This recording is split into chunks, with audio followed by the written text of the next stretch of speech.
ça fait partie des sujets qui sont évoqués de plus en plus régulièrement et qui, là, on le sent, vont finir par passer. C'est l'instauration d'un nouveau barème d'attribution des points en Formule 1 en Chine. Ça a beaucoup fait parler parce que les équipes de la deuxième moitié de peloton courent de plus en plus pour essayer de rentrer dans les points.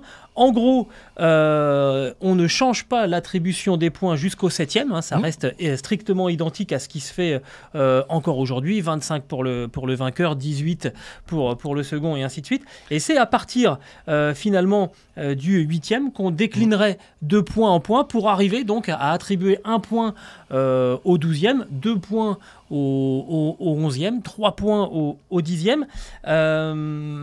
Comme ça, au moins, on donne aussi de quoi se battre pour les pilotes qui sont dans la deuxième moitié du peloton. Déjà, j'avais promis un chiffre plutôt marrant. Est-ce qu'on a des spécialistes de la 11e place, des gars qui sont grands spécialistes, grands chocolatiers, quoi, ceux qui vont chercher la médaille en chocolat plus souvent que les autres? Alors justement, on a regardé un petit peu ce qui se passait depuis l'instauration de ce top 10 primé en 2010.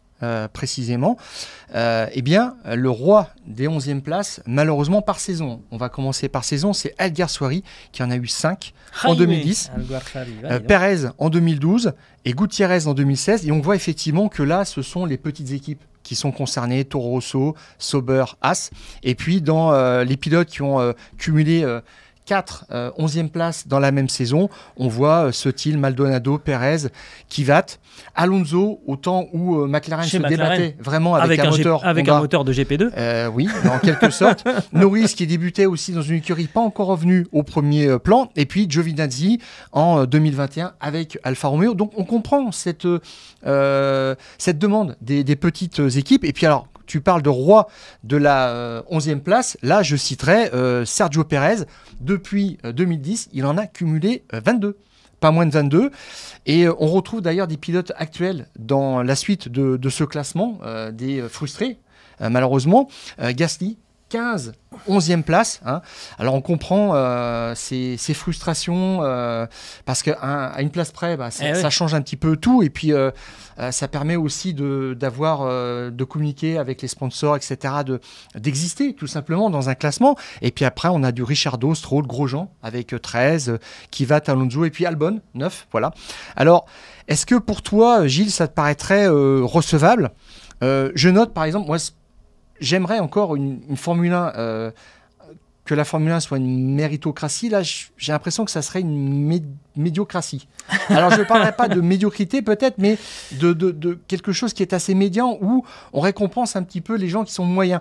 Il y a eu très longtemps 26 voitures en Formule 1, un top 6 primé, point. Oui, voilà. Ça a été pendant et très maintenant, longtemps, on a 20 voitures et il faudra en récompenser 12. Je crois qu'on va dans le sens inverse du sens de l'histoire. Je suis d'accord là-dessus, je comprends que ça puisse te choquer. En même temps, comment tu peux expliquer que la voiture qui est arrivée en 11e position, finalement, obtient le même résultat que celui qui est arrivé 20e?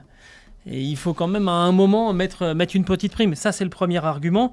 Le deuxième, ça va aussi un petit peu dans le sens du spectacle, où si aujourd'hui, tu es 13e, que tu es juste derrière le deuxième, mais que tu sais que de toute façon le 10e est à 20 secondes devant, tu mets le mode dégradé sur le moteur, et puis tu termines le Grand Prix comme ça en te disant c'est raté, on verra la prochaine fois. Là, quelque part, tu vas redonner encore un petit peu d'intérêt, encore des raisons de se battre aux pilotes, et donc renforcer le spectacle, parce que tout ça, ça vient du fait que devant, ça se bagarre pas beaucoup parce qu'il y en a un qui s'en va et que de toute façon, je veux dire 80% du temps, 90% du temps, tu sais qui va gagner.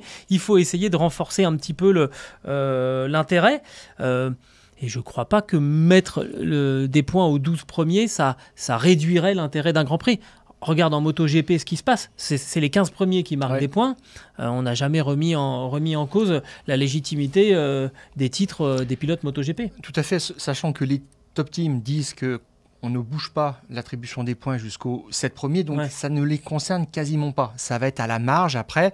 Eux vont marquer quelques points de plus ça veut dire qu'ils vont payer plus de frais d'inscription, de super licence. Alors, c'était 1,2 million pour Max Verstappen cette année, donc ça fera gonfler un petit peu la note, mais je ne sais pas si ça doit être systématique. Moi, je préférerais, comme tu vois là, les garçons qui ont fait 5 ou 4 11e places dans une saison, eh bien, si tu as 2 11e places, on te donne un point.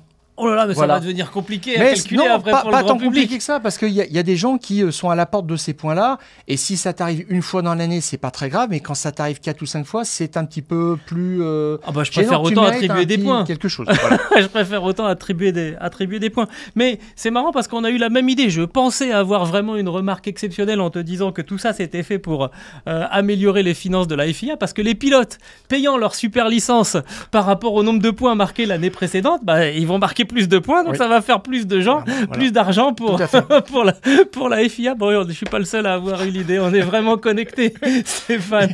Et Christian Horner a dit que finalement, lui était d'accord en tant que top team. Il s'en fout, lui. Voilà. Non, parce qu'il pense quand même un petit peu à Racing Bulls. Voilà. Exactement. Donc, la boucle est bouclée.